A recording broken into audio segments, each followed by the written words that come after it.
In this question, it is mentioned, my dear student, in a database system, unique timestamp is assigned to each transaction using Lamport logical clock. Let T timestamp of T1 and T2 be the timestamp of TS1 and TS2 be the timestamp of transaction T1 and T2 respectively. Beside, T1 hold a lock on resource, T1 having the lock on resource R, and T2 has requested conflicting lock on the same resource. The following algorithm are used to prevent the deadlock in the database system. Assuming that kill transaction is restart with the same timestamp. With the same timestamp, or it is mentioned if timestamp of T2 less than timestamp of T1, then T1 is killed. Otherwise, else T2 wait. Assume any transaction that is not killed terminate eventually. Which of the following is true about the database system that use above algorithm to prevent the deadlock? Here option A, database system is both deadlock free and starvation free. B is saying the database system is deadlock free but not starvation free. C is saying the database system is starvation free but not deadlock. D is saying the database system neither deadlock free nor starvation free. So my dear student, you know deadlock prevention algorithm.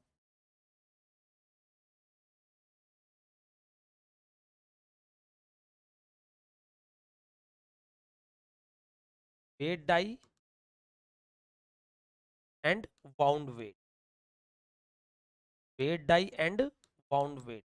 What happen, my dear student? Here older will wait, younger will die.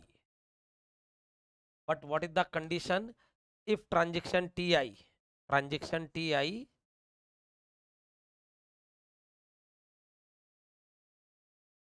request a data item currently hold by the Tj, currently hold by Tj, currently hold by transaction Tj, then Ti is allowed to wait only if timestamp of Ti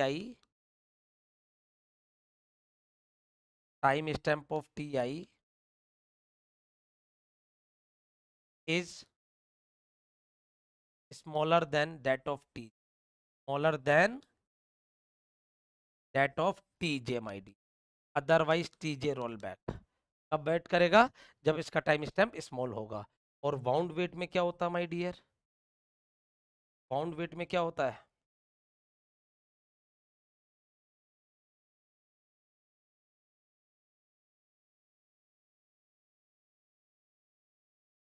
bound wait में क्या होगा?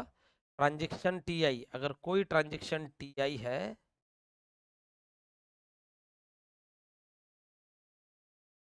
request a data item which is currently held by Tj,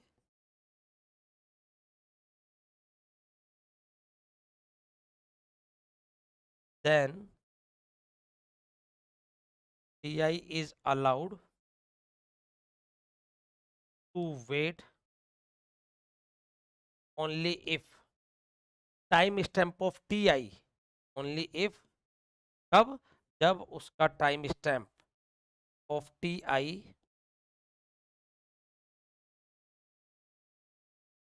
is larger than that of T. Are you getting my point? इसमें कब wait करेगा? जब उसका time stamp larger होगा, जब उसका टाइम स्टैम्प लार्जर होगा. Are you getting my point? तो कहने का मतलब है बच्चों, ये स्कीम आपकी पहली तो चीज देखो, time stamp based protocol use कर रहा है, तो time stamp based protocol use कर रहा है तो इसमें डेडलॉक नहीं होगा. Are you getting my point? ये डेडलॉक फ्री होगा. ये दो तो वैसे गलत हो गए, ये दो तो वैसे गलत हो गए माय डियर स्टूडेंट. और ये जो है, ये जो स्कीम है आपकी, ये सिमिलर लाइक बाउंड वेट लग रही है. ये आपका क्या लग रहा है? जो इसमें आपको दे रखा है ये आपकी बाउंड वेट है. क्या है बच्चों? Wound wait. और बाउंड वेट में क्या होता है? Older transaction. व्हाट बेटा? जो इधर केस बन रहा है, इधर आप देखे, इधर आपको केस दिख रहा है. क्या दिख रहा है इधर केस? कि भैया time stamp of T2 time stamp of T2 less है टाइम स्टैम्प ऑफ T1, यानी T1 का टाइम स्टैम्प ज्यादा है, T1 का टाइम स्टैम्प ज्यादा है, और लॉक किसके पास है, डेटा आइटम पे लॉक अभी T1 ने ही ले रखा है, अभी डेटा आइटम पे लॉक T1 ने ही ले रखा है।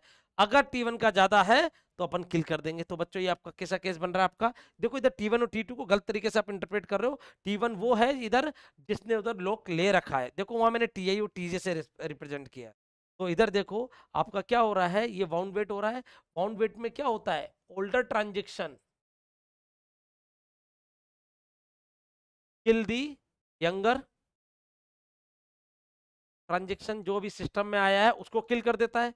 और किल होने के बाद क्या होगा, वो नए ट्रांजेक्शन जो दोबारा आएगा तो वो सेम टाइम स्टैम्प के साथ आ रहा है, ये आपको मेंशन है, ये आपको मेंशन है माय डियर स्टूडेंट। इधर देखिए आप, क्या वो आपके सेम टाइम स्टैम्प से दोबारा आ रहा है, but restart with same time stamp, but restart with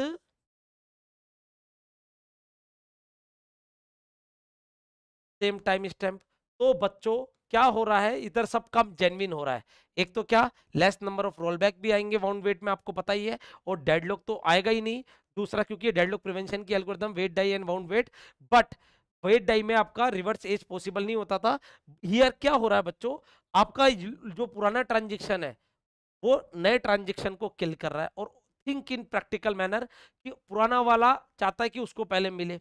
और ऑब्वियस सी बात है यार, टाइम ओल्डर मतलब व्हाट, ओल्डर मतलब what, time stamp of T1 let us assume 10 है, और टाइम स्टैम्प ऑफ T2 है 20। तो बच्चों क्या ऑर्डर आना चाहिए, T1 से T2, ये मेरा क्या कहलाएगा, ओल्डर, ये मेरा क्या कहलाएगा, ओल्डर, और ये मेरा क्या कहलाएगा, यंगर। तो बच्चों आप थोड़ा सा सोचिए, स्टारवेशन फ्री क्यों हुआ, क्योंकि ओल्डर पहले चले, ओल्डर को पहले मिलना चाहिए, जो पहले आया उसको पहले मिलना चाहिए, ऑब्वियस सी बात है। अब जब रीस्टार्ट हो रहा है तो रीस्टार्ट में भी ऐसा नहीं हो रहा कि उसको टाइम स्टैम्प बहुत ही ज्यादा आगे आ गया, सेम टाइम स्टैम्प से स्टार्ट हो रहा है, रिगार्डिंग माय पॉइंट। तो आपका स्टारवेशन फ्री भी जाएगा इस मेथड से, रिगार्डिंग माय पॉइंट। तो आपका क्या करेक्ट आंसर आ जाएगा माय डियर स्टूडेंट, तो आपका आंसर आ जाएगा इधर, the database system is both deadlock and starvation. तो wrong my dear student, so here A is the correct answer। बच्चों आपको दिखने में लग रहा है टफ है, लेकिन अगर आपने deadlock prevention algorithm wait die and wound wait पढ़ी हो, सीधे उसके एजिटिव पॉइंट है जो मैंने आपको बताया कि कब वेट करेगा, कब wait, older will wait in wait die, older will wait और यंगर विल डाई, और कब, जब टाइम स्टैम्प उसका टीआई जो रिक्वेस्ट कर रहा है उसका छोटा है, अदरवाइज रोल बैक कर देगा। इधर कब वेट करेगा, जब उसका टाइम स्टैम्प बड़ा है, गेटिंग माय पॉइंट। तो here A is the correct answer for this.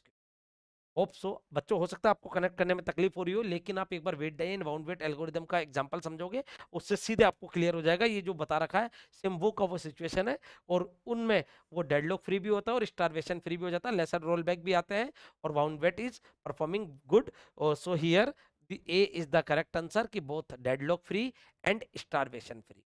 Hope so you get it, A is the correct answer for this। Thank you everyone।